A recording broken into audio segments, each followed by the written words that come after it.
एक बार की बात है, एक छोटे से गांव में रवि और मोहन नाम के दो दोस्तों की दोस्ती इतनी गहरी थी कि सब उन्हें मिसाल के रूप में देखते थे। दोनों हर काम साथ करते, एक दूसरे के बिना उनका एक पल भी गुजारना मुश्किल था। मोहन, हमारी दोस्ती दुनिया की सबसे बड़ी ताकत है।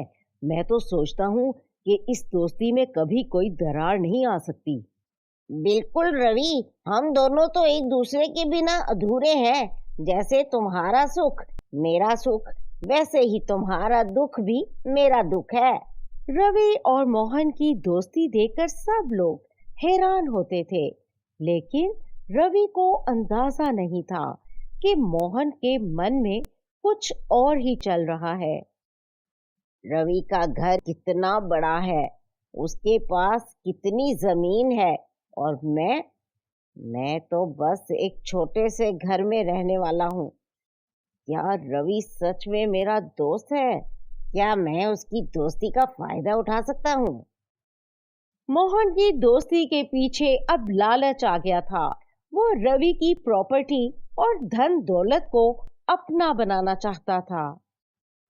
रवि, मैंने सुना है कि तुम्हारी जमीन पर कुछ लोग नजर लगा रहे हैं। तुम्हें अपने प्रॉपर्टी के पेपर्स मेरे पास रख देने चाहिए, मैं उनका ख्याल रखूंगा।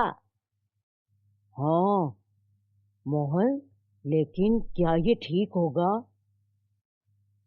अरे भाई, मैं तुम्हारा सबसे अच्छा दोस्त हूँ। तुम मुझ पर भरोसा नहीं करोगे तो किस पर करोगे? रवि अपने दोस्त पर इतना विश्वास करता था कि उसने बिना सोचे समझे अपनी जमीन के सब पेपर्स मोहन के हवाले कर दिए। अब मैं क्या करूं? मोहन से पेपर्स मांगूं, पर उसने इतने दिन से कुछ नहीं कहा। कहीं वो पेपर्स खो ना गए हों। मोहन, वो प्रॉपर्टी के पेपर्स वापस कर दो, कुछ काम है। पेपर्स? अरे कौन से पेपर्स? मैंने तुमसे कभी कोई पेपर्स नहीं लिए। क्या? मोहन, तुम क्या कह रहे हो? मैंने तुम्हें अपने पेपर्स दिए थे, याद है ना? रवि, तुम मुझ पर झूठा इल्जाम लगा रहे हो। अगर तुम्हें अपने पेपर्स नहीं मिल रहे तो मुझे तो दोष मत दो। रवि को उसके सबसे करीबी दोस्त ने धोखा दे दिया था। वो अपनी हालत पर पछता रहा था। हाय भगवान, मैं इतना बेवकूफ कैसे हो गया? जो आदमी मेरी दोस्ती का फायदा उठाने के सपने देखता था, उसी पर मैंने विश्वास किया। रवि अपने आप को कोसने लगा था, लेकिन भगवान के घर में देर है अंधेर नहीं। अब रवि की जमीन मेरी है और अब मैं गांव का सबसे बड़ा आदमी बन जाऊंगा। लेकिन जब मोहन अपनी चाल को अंजाम देने जाता है और कागज लेकर रजिस्ट्रार ऑफिस पहुंचता है, तो वहां रजिस्ट्रार उससे सवाल पूछता है कि ये कागज तुम्हारे पास कैसे आए। रजिस्ट्रार रवि को पहले से ही जानता था, इसलिए उसने रवि को इन्फॉर्म कर दिया।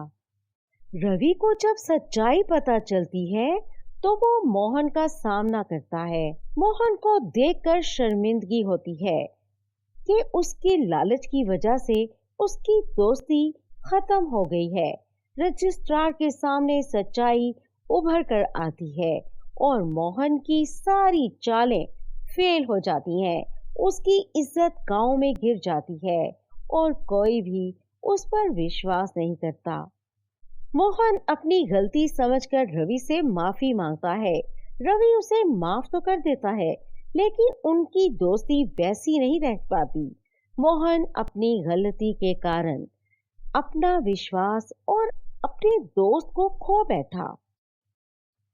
ये कहानी हमें ये बताती है कि झूठ और धोखे से कभी सफलता नहीं मिलती। सच्चा दोस्त वो होता है जो आपकी मदद करे, ना कि आपको नुकसान पहुंचाने की सोच रखे। लालच का नतीजा हमेशा बुरा ही होता है।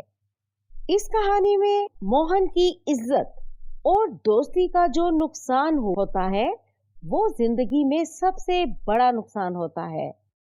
दोस्तों, हमारे चैनल को लाइक करें, सब्सक्राइब करें और बेल आइकन का दबाना मत भूलें, ताकि हमारी इसी तरह की मज़ेदार कहानियाँ आप तक पहुंचती रहें।